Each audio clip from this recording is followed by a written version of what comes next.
Check-up no rádio.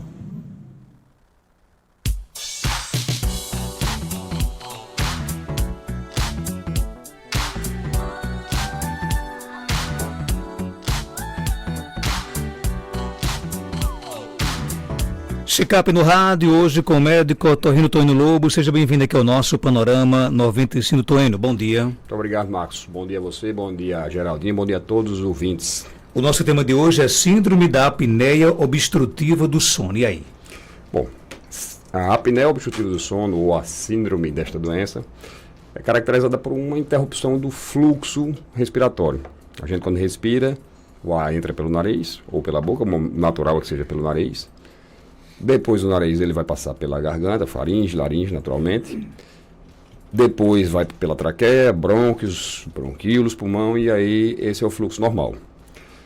Quando ocorre uma interrupção desse fluxo, quando a gente não consegue fazer com que o ar entre pelo nariz e chegue até o pulmão, aí isso chama-se interrupção de fluxo ou apneia, tá certo? Essa apneia, de modo geral, é determinada, ocorre nas vias aéreas superiores, quer dizer, no nariz ou na garganta. A causa desse quadro interrompido, desse fluxo interrompido, geralmente ocorre nessa região da via aérea superior. Ela pode ocorrer desde crianças até idosos, não tem uma idade limite para ocorrer. Na criança, a causa mais comum, a causa que determina de um modo geral a apneia, é hipertrofia da amígdala ou hipertrofia da adenoide. Quer dizer, por trás do nariz, no comecinho da garganta, a gente tem um tecido linfóide característico da infância, principalmente, na vida adulta a gente não tem, são as vegetações adenoides. Quando ela cresce demais, ela fecha essa passagem. Você imagina que do jeito que a gente tem a narina, que é a entrada do nariz, lá no finalzinho tem a coana, que é a saída, a passagem para a garganta. Então você imagina alguma coisa tapando totalmente esse orifício, que é a vegetação adenoide, a adenoide. Quando isso ocorre, a criança não tem como respirar pelo nariz, no que ela inspira, ela puxa o ar pelo nariz, esse fluxo não ocorre e ocorre uma apneia. Da mesma forma, pode ocorrer com as amígdalas. As amígdalas, quando são muito grandes, a gente quando se deita, principalmente a criança quando se deita, essa amígdala, no movimento de inspiração, faz mais ou menos aquele movimento de porta vai e vem. Você imagina aquela porta que a gente vê muito em filme de faroeste antigamente, aquele movimento vai e vem. Então, quando a gente inspira, a amígdala vai para dentro, fecha, oclui a respiração e determina uma apneia. Quando a gente expira, ela abre e permite esse fluxo de volta. No adulto, as causas são muito mais complexas. Geralmente, quando ocorre apneias em adulto, a causa não é única como na criança. Na criança é muito fácil resolver. Quando tem um quadro desse, a gente vai lá, faz um procedimento cirúrgico, tira a amígdala, tira a adenoide e resolve por completo a incidência de apneias. No adulto, geralmente é muito mais complexo. A causa não é uma só. Pode acontecer de ter uma amígdala muito grande determinando uma interrupção de fluxo e a gente resolver com cirurgia. Mas na grande maioria das vezes ela é multifatorial. No adulto, vamos lá, quadros que podem ser responsáveis por apneia. A obstrução nasal, o nariz que tem algum problema, um desvio de septo, uma hipertrofia de corneto, um pólipo, qualquer coisa que cause obstrução nasal pode determinar apneia. A adenoide não é comum no adulto, é bastante raro. Na minha vida inteira, nesses 25 anos quase formado, eu vi uma adenoide ou duas em adulto que precisou ser operada. É bastante raro. A amígdala hipertrófica, sim, é bastante comum. Obesidade determina bastante apneia, por quê? Porque tem muito depósito de tecido adiposo, quer dizer, de gordura na região do pescoço. Quando a gente inspira com alguma dificuldade, quer dizer, força um pouco a respiração, ocorre um movimento parecido com uma garrafa PET. Você imaginou que você tomou uma garrafa d'água dessas mineral, acabou a água. Se você continuar sugando, vai ocorrer o quê? A garrafa vai colabar, vai fechar.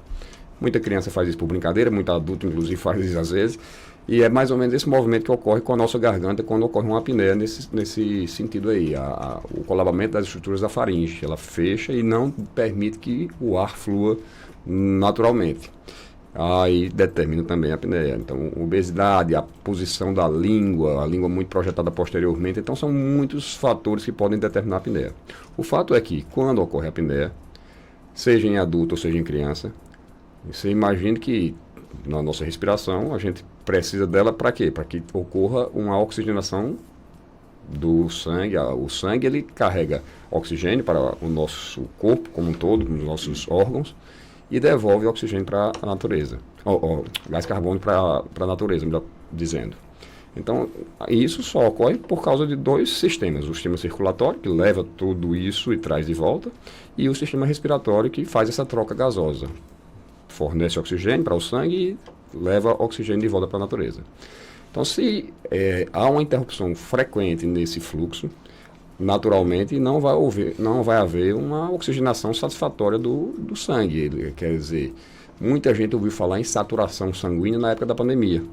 Era um tema pouco conhecido, pouco difundido, mas na pandemia todo mundo fala: a saturação de fulano baixou, estava baixa. O que quer dizer isso?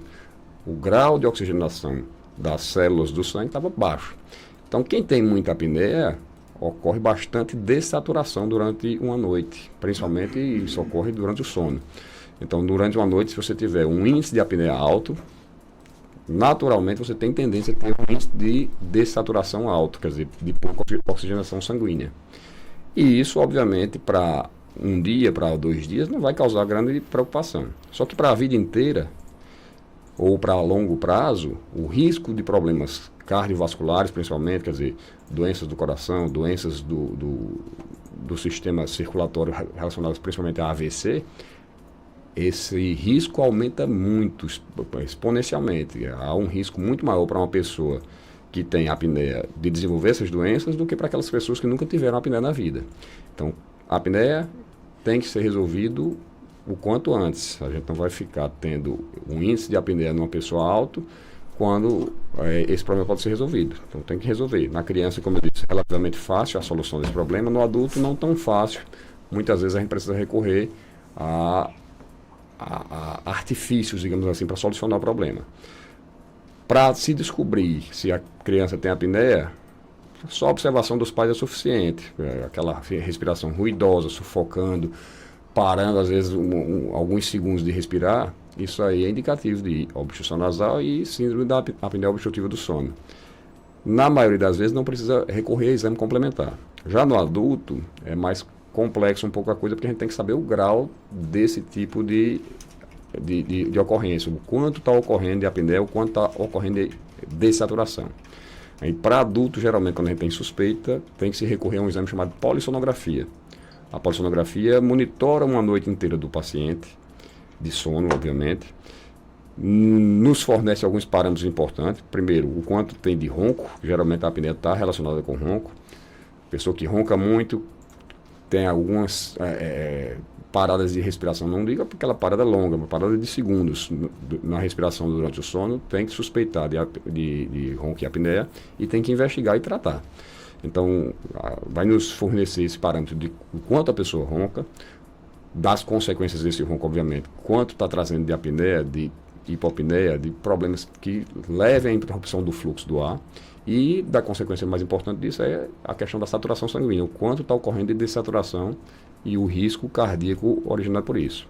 Então, nesses pacientes a gente recorre a esse exame chamado polissonografia.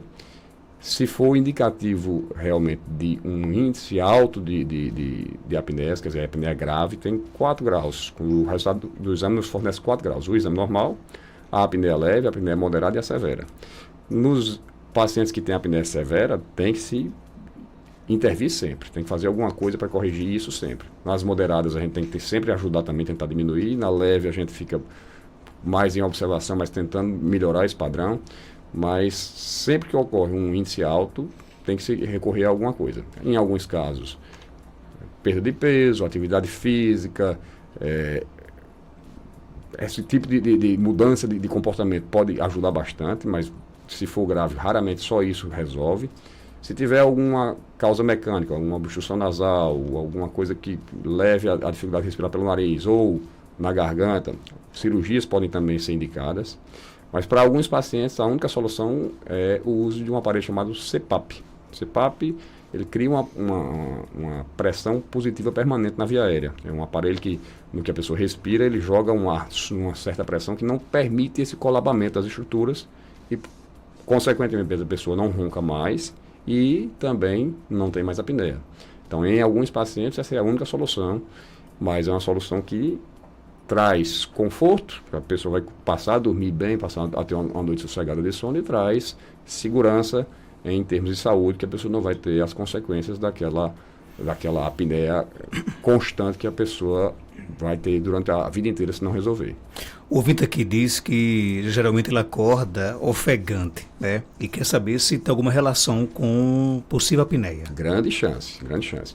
Quando o índice de apneia é mais alto, quando a pessoa tem uma incidência de apneias ou mais fortes ou mais frequentes, é comum que termine acordando desse jeito aí, ofegante, como se estivesse sufocando durante o sono. Seria conveniente que essa pessoa conversasse com quem, se tiver alguma pessoa que durma perto dele, observar se está roncando e se tem alguma incidência de como se fosse uma paradazinha na respiração durante o sono. Por segundos, lógico, como eu estou dizendo, não é uma parada definitiva. Se isso estiver ocorrendo, essa pessoa tem que realmente procurar um atendimento, fazer uma investigação, ver esse índice de apneia e tentar resolver, porque, como eu disse, a médio e longo prazo aumenta muito o risco de problemas cardíacos, problemas vasculares num paciente que tenha bastante apneia. A apneia tem cura, não? Tem solução sempre. Como eu disse, dependendo de cada caso, a solução pode ser uma ou outra. Em casos mais leves, às vezes uma perda de peso, uma atividade física regular, mudança de hábitos alimentares, pode já resolver totalmente o problema. Em casos moderados, às vezes uma intervenção cirúrgica, resolver um problema obstrutivo do nariz, resolver um problema de garganta, uma amígdala crescida ou uma faringe.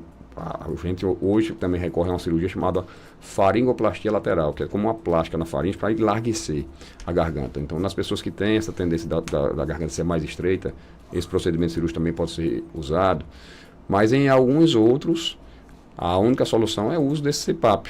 O CPAP não traz a cura, traz a solução. A gente resolve o problema de uma forma artificial, mas dizer assim, tirou o CPAP, está resolvido o problema, não. Na hora que tirar o CPAP, volta a roncar, volta a ter apneia. Então, é uma solução definitiva, porém não curativa. A pessoa resolve o problema definitivamente, mas continua tendo aquela tendência de, na hora que tirar o CPAP, voltar a ter todo o problema. Agora, a apneia, no caso, por exemplo, você não tem como identificar sozinho, né? Você pode passar o resto da vida sem saber que tem apneia. Sem saber. Aí tem que ser um exame específico. Pessoas que roncam, para as pessoas que roncam em maior intensidade, eu recomendo que sempre procurar. Já é um sinal de alerta.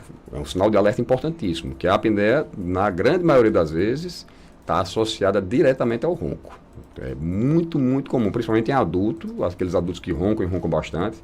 É muito comum que junto ao ronco tenha também a apneia. Então, pessoa que... eu moro sozinho, doutor, mas quando eu viajo, um amigo meu me diz que eu ronco que não tem quem durma no quarto. Essa pessoa que não tem quem observe o sono dele, deve sempre procurar fazer uma avaliação, procurar um atendimento para saber se realmente tem apneia e, se tiver, tratar por causa daquilo que eu falei, o risco exponencial aumentado de problemas de saúde em quem tem apneia e não trata. Interessante que você, às vezes, vai relativizando a questão do som, do ronco, né? Porque, primeiro, que ninguém assume que ronca, né? Ninguém. Mas o ronco, ele pode ser um despertador para vários problemas, né? Pode. Para problema respiratório desse tipo aí, é o principal sinal, é o ronco. É o principal sinal de alerta. Pessoa que ronca... Então, roncar não é normal? Roncar não é normal. O normal é a gente respirar livremente, sem produzir ruído. Um ronco esporádico, ontem eu fui para a festa, tomei uma cerveja, cheguei em casa, dei uma roncadinha e foi só essa noite, considera-se aceitável. Não digo normal, mas considera-se aceitável. Mas aquelas pessoas que roncam diariamente, que têm ronco intenso, sempre serve de sinal de alerta para esse problema da apneia. É sempre um sinal de alerta importante. Então, se tem ronco, suspeita que possa ter apneia, sempre investigar por causa do risco à saúde que a apneia representa. Doutor, meu esposo acorda sempre muito mal-humorado, reclamando de que também acorda cansado, com peso, né? O que é que pode ser? A qualidade do sono, ela é muito importante para que a pessoa acorde bem. Qualidade do sono quer dizer dormir a noite inteira? Não, quer dizer dormir bem a noite inteira. O sono da gente se divide em fases. Dessas fases, só 2 são fases de descanso. Principalmente uma delas é uma fase de descanso total, que a pessoa realmente descansa. Algumas pessoas têm dificuldade de entrar nessa fase, por motivos múltiplos. O ronco é uma delas, quem ronca bastante tem muita dificuldade de entrar na fase REM do sono. E essas pessoas que não entram nessa fase de descanso, geralmente dormem a noite inteira, mas não acordam descansadas. Aí tem sonolência diurna, é um dos outros sinais que a gente enumera aqui como sinal de alerta para que a pessoa não está dormindo bem, e isso, o ronco e a apneia podem ter uma boa parcela de culpa. Mas às vezes problemas neurológicos, às vezes a pessoa que é muito tensa, muito estressada, que não consegue dormir bem, pode ter isso sem nunca ter roncado. Mas o ronco é sim um grande vilão nessa questão da qualidade do sono. Uma pessoa que ronca bastante, não entra na fase de descanso do sono, na fase REM do sono, e aí amanhece muitas vezes cansado, mal-humorado, com sonolência diurna, fica querendo cochilar nas atividades diárias. Então é a pessoa que tem essa tendência de estar conversando, batendo papo aqui entre a gente, de repente está cochilando, mais um sinal de alerta em relação à apneia. Esse aí é um outro sinal indireto, mas é um sinal importante porque o ronco e a apneia podem interferir nessa qualidade do sono. Outra pergunta aqui no nosso WhatsApp, o Vini quer saber o seguinte: existe remédio para a apneia? Remédio, só remédio, dificilmente. A menos que seja uma causa específica. Por exemplo, a pessoa tem uma obstrução nasal que está causando apneia. Se for só essa causa, se a gente tratar a obstrução nasal, pode acabar. Mas é muito pouco frequente isso acontecer. Quando tem apneia, principalmente em adulto, geralmente vários fatores estão envolvidos. Então, quando a gente consegue resolver todos esses fatores, a apneia pode realmente ser curada, a pessoa pode ficar 100% bem. Mas isso não é tão frequente. O mais frequente é que sejam vários fatores e a gente dificilmente consegue resolver todos. Por isso que eu digo, em pessoas que têm apneia grave, muitas vezes a única saída é o uso daquele aparelho que eu falei. É mito ou é verdade que o soluço durante a noite pode matar? Mito. Totalmente mito, né? Não tem essa correlação. Mas incomoda horário, não, incomoda. Só se for de raiva. Então não existe essa relação, né? Não. Ok, então, Dr. Enio Lobo, ele é médico otorrino, está na Clínica Cardiokid, na Rua Augusto Monteiro, 1248, no centro de Caicó. Telefones 3417-1016, 99667-7510 e o WhatsApp 98154-4453. Doutor Enio, obrigado pela sua participação. Eu que agradeço, Marcos. Um bom dia a todos e até a próxima oportunidade. 7h50